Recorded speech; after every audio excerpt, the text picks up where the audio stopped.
Finding the right group of people is key to overcoming what's quite a high bar when it comes to microcultures or optimal sustainable communities. 95% of all intentional communities fail before they even get off the ground or dwindle out in the first few years because they don't live up to expectations.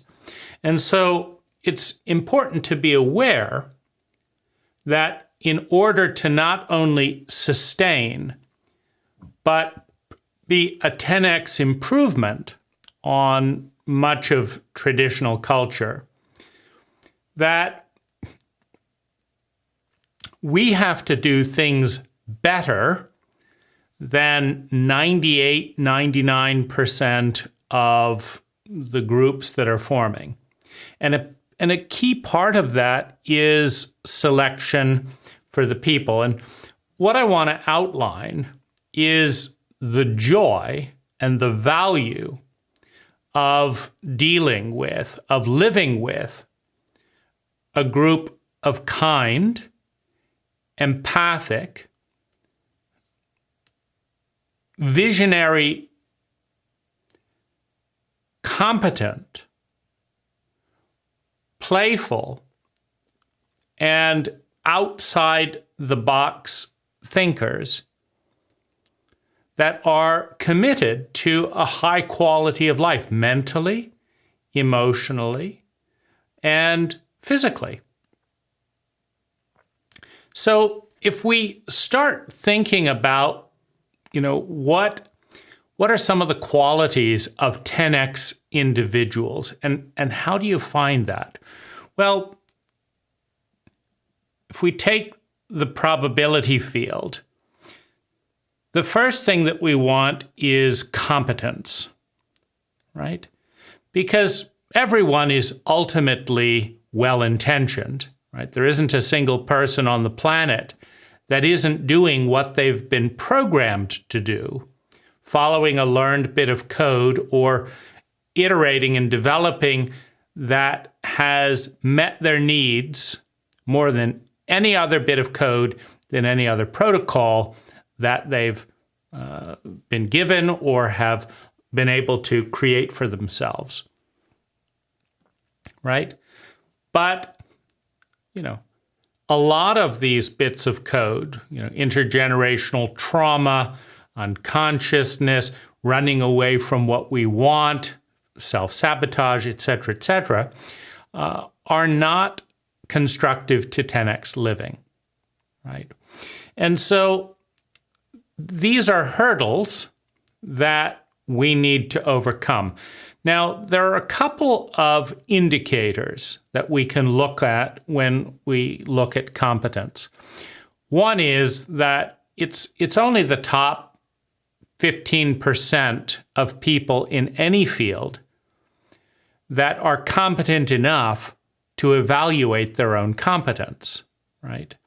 And at that level of excellence, the very best in any field, whether it's medicine or my business, landscaping, or running a business, the very best people can see the mistakes that the majority are making, but the majority cannot see the mistakes that they are making, right? Because you'd have to be competent in order to figure that out. Now, we have a couple of indicators of competence. So one of them is reviews. For example, in my business with 30 years of experience, and being in the top 1% of people able to deliver work on time and on budget, I'm still incompetent at getting the last 28% of my clients to be fully satisfied.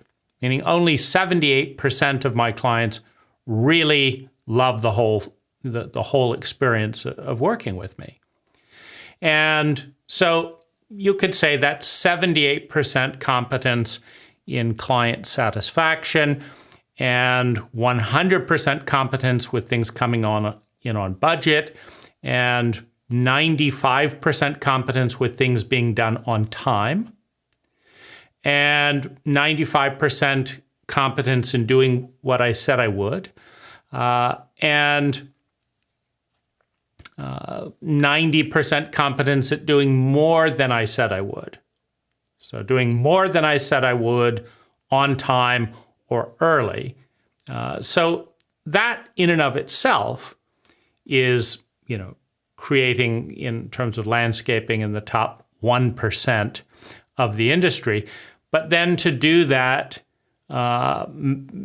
with high returns in net profit, and then to do that in a way that frees up months of my time every year to travel and learn and donate my time to nonprofits, and then do it in such a way that I work an average of 2 or 3 hours a day.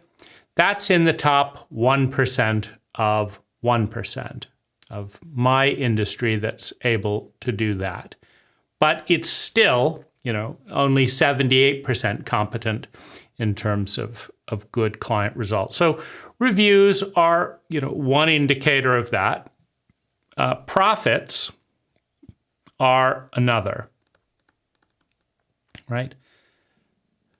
There's also, over a 10-year period, I think 70% of all small businesses go out of business. So endurance, right? Being able to do something for 10 years plus.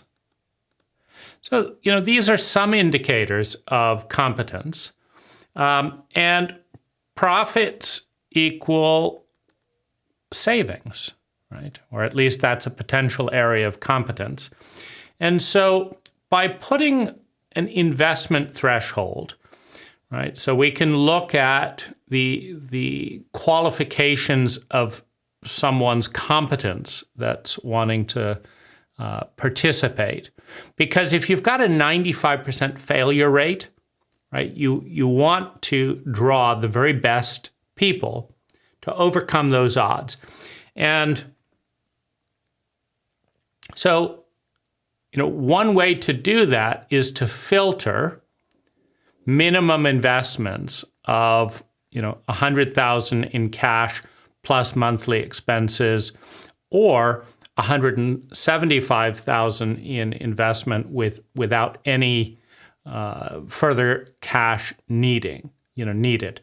And so you have to be good enough, right? Assuming this came from earned income as opposed to inheritance, which is you don't have to have any skill whatsoever to inherit something. But if you've earned and saved up more than $100,000, that's putting you in the 1% globally, right? That you've earned and saved more than $100,000, you're in that 1%. And one of the nice things about this, and the reason that it's far more important than the money is that the same skills to have a really good win-win relationship with someone in a community or a lover, they're the same skills needed to have a win-win relationship with a client, with a customer, right? With a business, with a boss, employer. So that's why it's really important. Like, do you do what you say you will do? Do you do what you say you will do on time? Can you budget time and money in areas? Do you know what you know, and do you know what you don't know? Do you know how to ask for help? Do you know how to study and learn? Do you know how to get mentors? See, all of these are steps of running a successful business, but they're also the same steps, the same protocols for having good win-win relationships. And so that's the first arena. Now, the money itself is also part of the recipe, part of the filter of success. So you're filtering for competence, you're filtering for skills, you're also filtering, you want people to be hardworking, right? And so if you've earned and saved $100,000, you've either been very smart or you've had discipline. And we want people with discipline and people that enjoy working, right?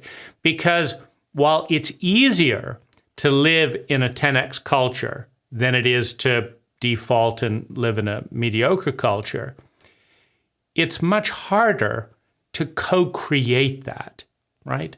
It's like you can think of the USB-C port. For those of you, those of us, that are moderately aware of technology over the last 5 years, the USB-C port is a huge step up from a USB A or B port, because you can't get the angle wrong. It's 3 times smaller. It uses less space, and it does more. So it's faster, smaller, better for the environment. But it took a lot of effort to transition the industry from one protocol to another, right? And so this is a very important distinction to make, because if it was easy to design an environment that was 10 times easier, everyone would be doing it, right?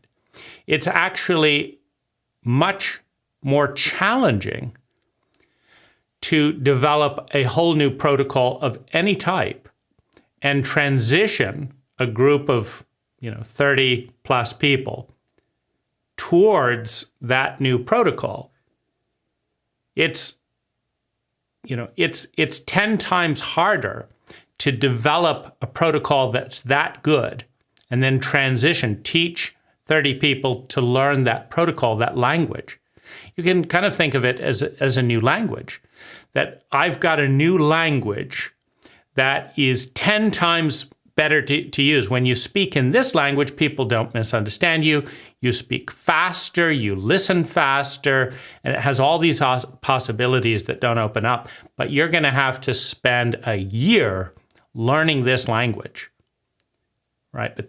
But from then on, it's 10 times faster. It's a 10 times better language, but it's harder to learn, right? And then it gets easier over time. And one of the aspects of money, particularly leveraged as it is in terms of I'm volunteering all of my time and putting in some capital with the nonprofit, but you don't want to learn and have too many discomforts all at once from multiple different angles, right? If you're trying to learn a new way of relating, a new way of exploring your sexuality, and at the same time you're learning a new diet, and at the same time you're learning a new language, and at the same time you're out, camping and the fridge doesn't work and all that, it's too much, right? We have a threshold of adaptation that, if it's under that threshold, it's exciting. Then it gets to a point where it's overwhelming, and then it gets to a point it's just too much. It's too much, too fast, et cetera, et cetera. And so one of the things that upfront capital does is it takes away debt pressure, right? It's and it's not a good protocol to go into debt in order to do this. And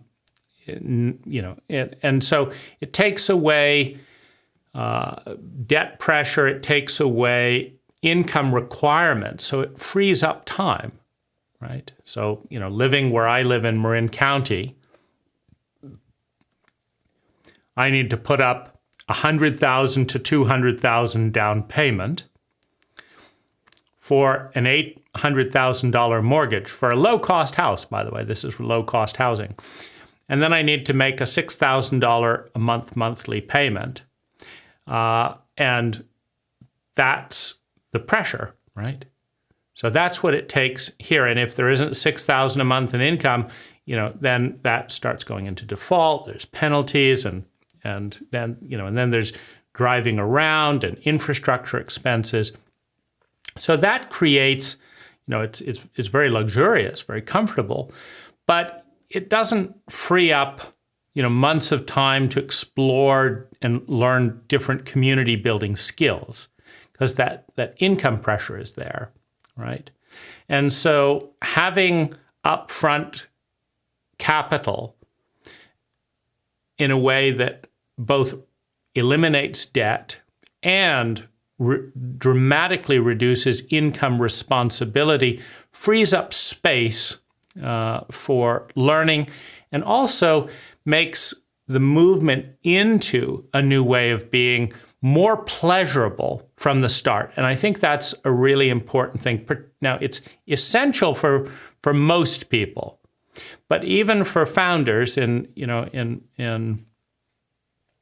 like myself that, spent the first few months camping and, and building things steadily, I've got to keep it at a comfort level where it's fun, right? Or, discomfort distracts and creates irritation, and then you can't learn when you're distracted and irritated, right? You've got to be enjoying and open and creative. So having money provides a comfort buffer, right? So you're moving into a place that is actually physiologically more enjoyable than 90% of existing environments. Now, the other thing that you need and want is creative people, right? Now, how do you filter for a creative person? Well, anytime you do something that 99% of people are not doing, someone who's conforming rules it out immediately, right? And so to create something new, you need creative, generative people. And the way to filter for that is simply to see who's excited to do something that 99% of people are not doing, right? And so in that sense, it's self-selecting. Anyone interested in this project is going to be in the top 1% of creativity. Now, the other thing you want is empathy, kindness, and generosity. Why? Well, remember what I said about the fact that it's 10 times harder to create a new system, a new way of being. That is 10 times easier, right? The vast majority of people using USB-B, right? They just push the thing into the USB port. Is never the right way, right? You turn it around and come on, get in there, and you've connected your mouse, etc., and on you go, right? But someone said, no, this is wrong. There's more than 1 billion people struggling over this port. Surely there's a better way. There's a better way for everyone, right? There's a smaller way. There's a faster way. There's a way that it always goes in. And I'm going to create that. And I'm going to bring that into the world, right? And this is a generous, kind, hardworking person, right? That's going to work 1,000 times harder than it takes to turn a USB wire upside down so that the entire world has a better protocol for relating, with their computer, right? And so if you understand that it's 10 times harder to create, to co-create a whole new way of being, that is 10 times easier to live in once it's created, right? It's not a lazy person. It's a kind and a generous person. Now, how do you filter for kind and generous people? Because there's a lot of people, right? Everyone wants to come to this place once it succeeds, right? Once there's a group of amazing people there, once all the infrastructure is built, once they can come and stay in an Airbnb for a month and say, oh, I've never been any place so exciting. How can I join? It's only 100,000. It's only 175,000 for life. I want in, right? So that's normal, right? But what's very unusual is to find people that have the interest in creating and co-creating that. That's not normal at all. I mean, I'd have to think 10 times more. I'd have to put up money before it's that comfortable. I'd have to risk this and maybe it doesn't work out. Well, now you're down to less than 1% of people. You're down to maybe 1 in 1,000, 1 in 10,000 people are in that category. It's probably 1 in 10,000. But how do you find people that are not just hoping that other people will, do all the work and then it'll be so wonderful, which it will, right? For subsequent people, the next iteration of this, my vision of this is learn what works, learn what doesn't work, publish it, and make it easier for the next group, right? So that's generosity, that's kindness. Right? How do we find people in that category? Now, one of the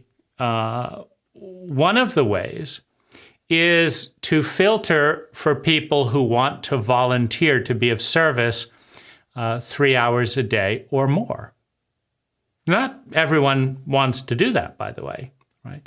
Not everyone has the competency to do that, to get their life together to a point where they could say the most exciting thing for me, I've made the money I need, I've paid my taxes, I've done this, I've met my obligations, and then the most exciting thing for me is to be of service in a meaningful way that makes the world more good, more beautiful, more true. So there is 1 in 10,000 like that where they want that and they can do it. It's like, I want to do that. I just don't have the money and I don't have the time, right? But that want to do that and can do that, right? So how do you filter for that? Well, within the commitment from day one is investing, is volunteering, even before you move on to the land.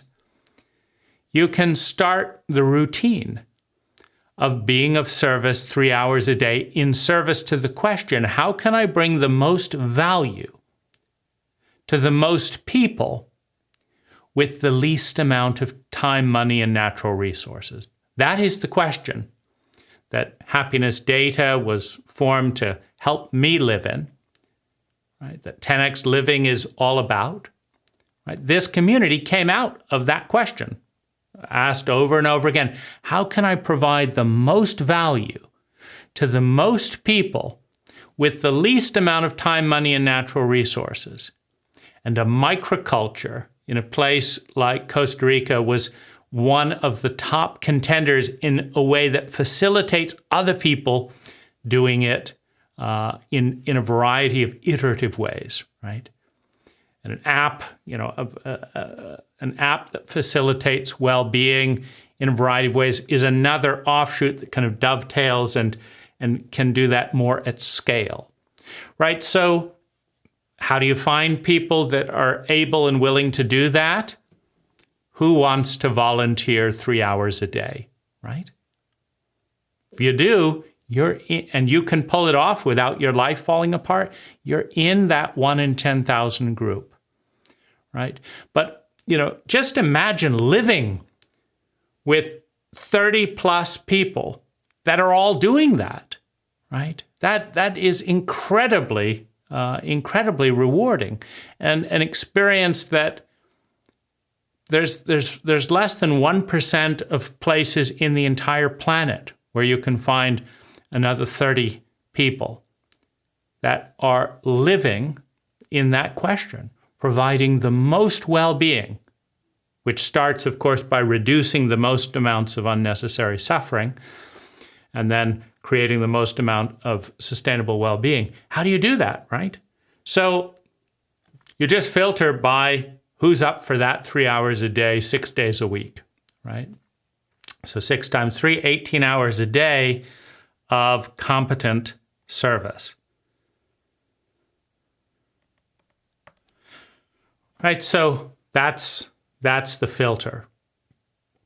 Now, you also, in order to succeed at a microculture, Charles Dunbar did research on the brain's capacity to be intimate with other human beings. And what he found is that our brains lack the physical capacity to love, to know, to see more than 150 human beings. That what happens when we spend time in groups of more than 150 is we fill in our ignorance, our sloppiness, our unconsciousness with projection and paranoia and stupidity that doesn't work. And so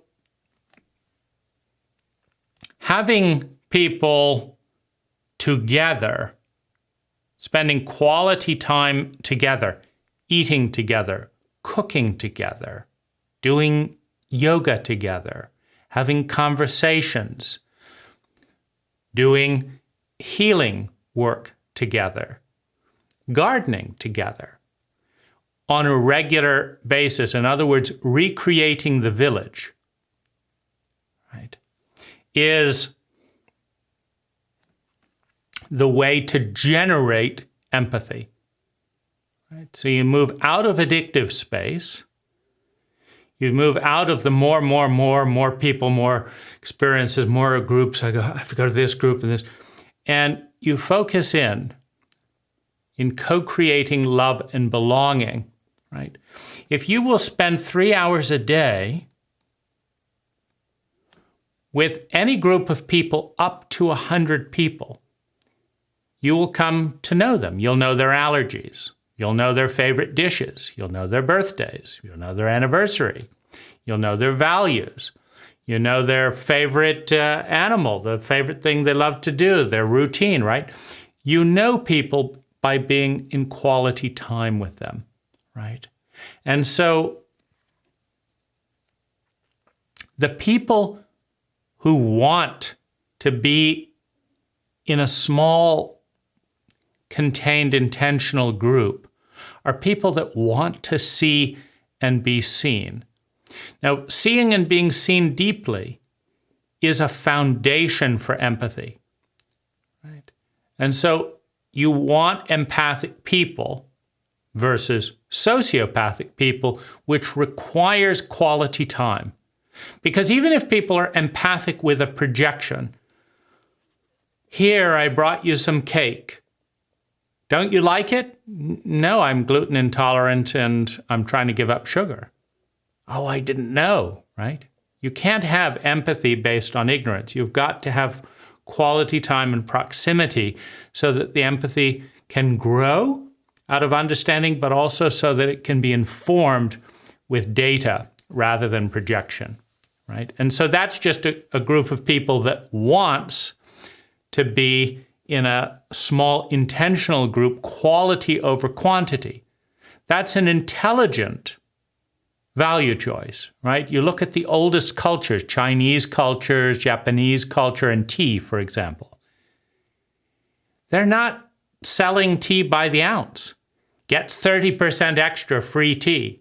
That's not even the point. Let's have a small cup, right? It's all about the process of enjoying as little as possible, right? Let's enjoy the tea on the wood stove. Let's enjoy the kettle. Let's enjoy it steeping. An hour for a few ounces of tea, right? But it's about the quality.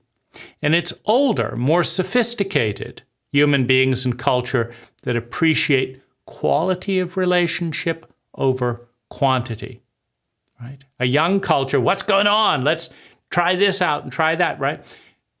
As we mature, we value presence.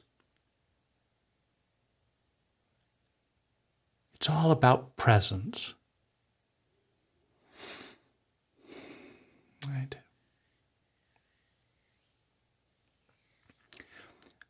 So we're filtering for maturity. It takes maturity to beat these odds. Right? We also want healthy people. Right? We want healthy people. So how do we create a group that wants to be healthy? Right? So being in one of the healthiest places on the planet, near the equator, in Costa Rica, the most biodiverse country on the planet, right? We're talking about ecological health, talking about beautiful clean air, we're talking about swimming in unpolluted rivers, right? Taking hot springs, hot and cold plunges, talking about organic food, we're talking about walking to work, talking about an edible landscape with more than 100 varieties of fruits. Right? Talking about electric, we're talking about quality spaces. Right? So if you're drawn to that and you choose that, you're drawn to health. And if you live that, you become healthier. Right? So we're filtering for health. We're also filtering for abundance. Right? We're filtering for abundance by deleting commute, by making the most exciting places to be on the land. Right? It frees up so much time. You don't have to get into a car and go visit someone. Your best friends are there. You walk to the work that you want to do. You walk, you don't drive in a car so that you can go get a massage and then stress over the parking and, oh gosh, I'm going to be late for the massage, right? It happens more organically, right? So there's a sense of abundance around time. And when you're debt-free, there's a sense of abundance around money. And when costs are low, there's a sense of abundance around money. And when you give, both of your time and also in the financial structure, looking at how we can be of service to the planet, when we give, we feel the message to ourselves is, I have enough, right? When we say, oh, I can't give you, I can't do that. Why? Because I don't have enough time. Because I don't have enough money. No. I don't have, right? So when we're constantly rejecting opportunities to serve and to connect, it's out of a sense of scarcity, right? So this is very consciously orchestrated around abundance. Right? So someone who's too identified with a rat race, etc., just won't come because they can't live their identity that way. But here, there is a real possibility of abundance. Now, my question to you, and it's the same question that I ask myself, is how would you like to live with 30 to 100 people like that? Right? Do you know anywhere in the world where you can live with 30 people with these qualities, with an environment that is conducive to this, right? That is conducive to being together. Now, that's also a filter, right? Connecting. Right? So someone who wants to isolate, this is not the place for them, right? Because you're eating together. You're washing dishes together. You're harvesting in the garden together. You're walking to work together. You're going on a hike around the 50-acre compound together. You're swimming together.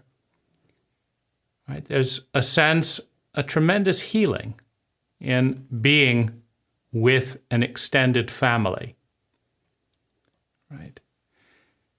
And so I do not know of anyone in the world that I would rather spend time with than a group of people who are drawn along these vectors and have the competence, right?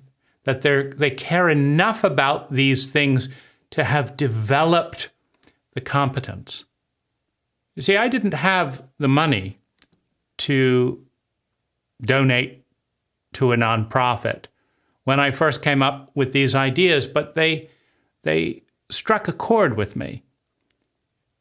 And so I looked at ways to double the profitability of my business so that I could give half of my money away to a nonprofit. And I looked at ways to save more time so I could volunteer more.